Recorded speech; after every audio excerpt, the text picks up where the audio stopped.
Moi, c'est Aziz Ndiaye. Donc, je suis fondateur, dirigeant de Anep Company. Anep Company, c'est une société créée en 2016. Donc, nous sommes spécialisés dans l'exportation de fruits et légumes tropicaux, origine Afrique, vers les marchés internationaux.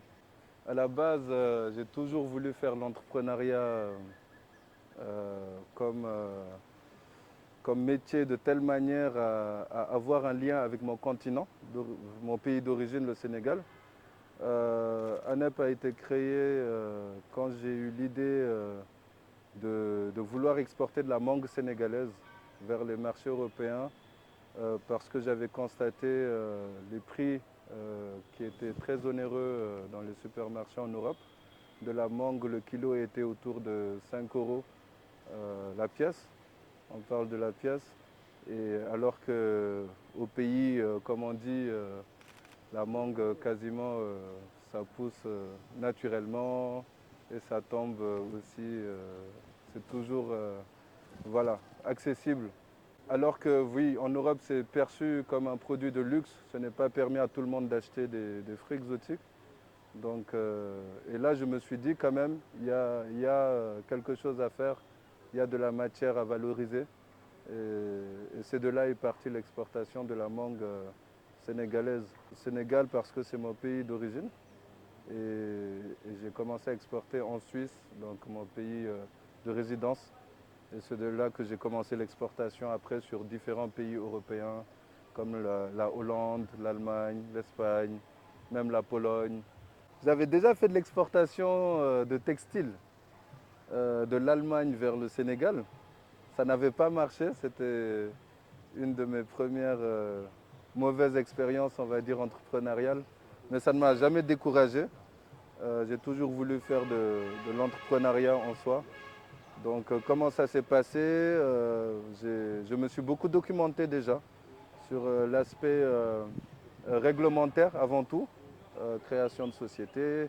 Est-ce qu'il était nécessaire d'en avoir une au Sénégal ou pas forcément au niveau autorisation pour faire sortir la marchandise du Sénégal vers les marchés européens, quelles étaient les conditions, du point de vue logistique, donc quelles sont les faisabilités, parce que les zones de production ne sont pas forcément dans la capitale.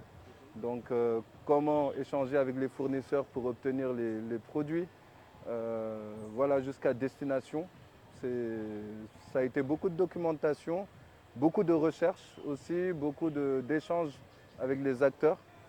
J'ai échangé avec beaucoup de fournisseurs. Même j'osais demander aux clients comment il fallait faire, des fois, quand ils me mettaient à l'aise en tout cas dans l'échange, parce que des fois ça peut être perçu comme pas professionnel. Donc du coup, c'est avec tout ça que et la prise de risque aussi. L'entrepreneuriat, ça demande quand même une prise de risque. Quand on n'agit pas, on ne met pas de l'action dans ses idées, ça reste que des idées, ça reste que même des rêves. Alors que quand on agit et on met en place vraiment de manière, voilà, avec les moyens qu'on a, on arrive à faire quelque chose. Après, si elle est mal faite ou bien faite, en tout cas, tu auras fait et tu sais ce que tu as appris de cette expérience-là. On ne peut jamais commencer quelque chose de manière parfaite. Et même si c'est le cas, on sera amené à tomber par la suite. Donc, on apprend toujours au fur et à mesure, étape par étape. Après, par les fonds que j'ai mis, pour te dire, j'avais mis le prix de mon loyer que je payais pour mon appartement dans ma première commande. Donc c'est aussi une prise de risque, on peut dire, énorme. Et c'était à peu près 1500 euros, 2000 euros par là pour commencer une première commande. Mais ça a été un succès. Donc c'est pas ce que je recommande moi à que vous preniez vos loyers ou vos charges quand même fixes pour, pour investir. Je ne le recommande pas du tout. Mais ce que je peux dire, il y a forcément une prise de risque quelque part pour se lancer. Il faut accepter de sortir dans sa zone de confort et y aller, quoi. Sénégal, Côte d'Ivoire, Burkina Faso, Bénin, Togo. Voilà, 5 pays pour l'instant. On veut faire plus et on est en quête d'opportunités aussi. Ce n'est pas quelque chose qu'on fait de manière systématique. On réfléchit sur quel produit on se positionne. Vu qu'on a aussi un portefeuille client maintenant assez important, on essaye d'identifier pour eux les meilleurs produits vers les meilleurs pays d'origine et on essaye de faire le matchmaking avec ces différents acheteurs, tout simplement. Alors, il faut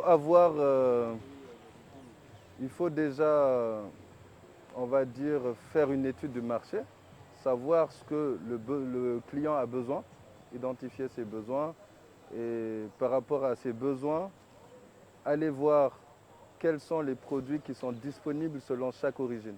Si on parle du Sénégal, le Sénégal exporte de la mangue, mais le Sénégal n'exporte pas de l'ananas. Ils en importent. Ils en importent de la Côte d'Ivoire, du Burkina Faso, non, de la Côte d'Ivoire, de la Guinée également. Donc là, on se rend compte du coup que la Guinée et la Côte d'Ivoire, ce sont des pays producteurs d'ananas. Et donc c'est là-bas où il faut aller et ainsi de suite. Chaque produit, c'est comme ça. Mais quand je parle d'élargissement d'ANEP Company, ce n'est pas seulement sur les fruits exotiques frais, on parle aussi des produits transformés. Maintenant, on fait de l'ananas séché, de la mangue séchée également, des produits transformés. Et ça, c'est sur des pays aussi spécifiques qui ont ce savoir-faire de transformer ces produits-là afin de mieux valoriser le fruit. Pour ne pas rentrer beaucoup dans les détails, on est à plus d'1 million d'euros de chiffre d'affaires, pour vous donner une idée. On arrive à exporter maintenant plus de milliers de tonnes par année de fruits, que ce soit frais ou séchés. Et on continue à s'agrandir, on fait de plus en plus de volume. On est en train aussi de s'industrialiser, de vraiment accentuer davantage la transformation. C'est quelque chose aussi qu'on essaye de communiquer de plus en plus à travers nos médias. Aussi, ANEP Company, il faut savoir, a aussi un service de consultance. On a mis en place de la formation aussi, où on accompagne des jeunes à se lancer dans l'exportation, ceux qui souhaitent en tout cas devenir entrepreneurs par le biais de l'agrobusiness. On peut les accompagner, on a mis en place une plateforme en ligne pour les accompagner à se lancer. D'être visionnaire, de ne pas se fixer de limites dans son projet. Moi, je n'aurais pas pensé atteindre ça, mais moi, aujourd'hui, ma vision ou mes objectifs, c'est au-delà de tout ça. Il faut aussi, quand on se lance dans un projet, c'est ton âme qui est engagée. Ce n'est pas que toi, c'est ton environnement, ta personne, ta famille. Et des fois, c'est très difficile d'être salarié, de quitter ce monde de salariat et passer en entrepreneuriat. Il faut savoir faire des concessions, beaucoup de sacrifices, parce que quand on est salarié et qu'on fait de l'entrepreneuriat, c'est un double travail. Ça veut dire qu'il faut se lever plus tôt que les autres, il faut rester au bureau plus tard que les autres, parce que tu as aussi ton projet. Les week-ends, il faut oublier. Donc ça demande beaucoup de sacrifices. Mais quand on mène un projet, ce n'est même plus un travail, parce que c'est un projet de vie. Quand on crée une entreprise, même quand on voit le côté juridique, quand tu vas chez le notaire pour lancer ta société ou même un organisme qui vous accompagne dans la création d'une structure, la durée de vie d'une entreprise est de 99 ans. Donc ça résume un peu dans quoi vous êtes engagé. Moi je dis toujours lancer une société, c'est comme décider de faire un enfant.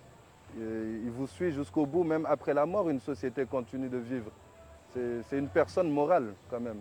Donc quelque part vous laissez un héritage et il ne faut pas le faire juste pour de l'argent, il faut le faire parce que vous avez une mission. Moi c'était vraiment pour améliorer les conditions de vie de ma communauté, pour créer quelque chose, parce que déjà je me sens un peu, je me culpabilise du fait que je n'habite pas en Afrique et que à quoi ça va servir, ça ne donnait pas sens à ma vie. Donc de quelle manière je peux participer au développement de mon pays? Et c'est en créant une société qui peut créer de l'emploi, qui peut créer de la valeur et qui peut faire rééquilibrer cette balance commerciale. Parce qu'aussi en Afrique, on a on exporte très peu malheureusement. Et si on exporte, c'est que du brut en général. Et on importe beaucoup de produits transformés. Et ça déséquilibre la balance commerciale. Donc il faut un peu essayer d'apporter une pierre à son édifice. En tout cas, moi, à mon échelle, j'essaye au mieux possible. Et c'est ce message que j'aimerais transmettre à la jeunesse, de participer, quelle que soit euh, la petite touche qu'elle peut apporter, ça va impacter dans notre continent. Alors Zoom RDC, c'est un coup de cœur. Vraiment, j'accepte très peu d'interviews. Vous, j'ai accepté parce que vous définissez vraiment la jeunesse africaine par votre ambition. Là, vous avez 19 ans, vous êtes étudiant encore, donc vous vous lancez dans l'entrepreneuriat. Ça fait 1 an que vous existez. Donc, et je vois vos contenus de qualité. Et franchement, je vous encourage vivement. Nous, à notre niveau, à travers nos médias, on essayera de vous mettre en avant. Et soyez rêveurs, continuez de rêver. Et vous allez rêver et agir aussi surtout. Et ça va venir tout seul. Et vous le faites avec passion. Et ça aussi, ça a été un élément déclencheur pour que je puisse faire l'interview avec vous. En tout cas, j'ai passé un bon moment et merci.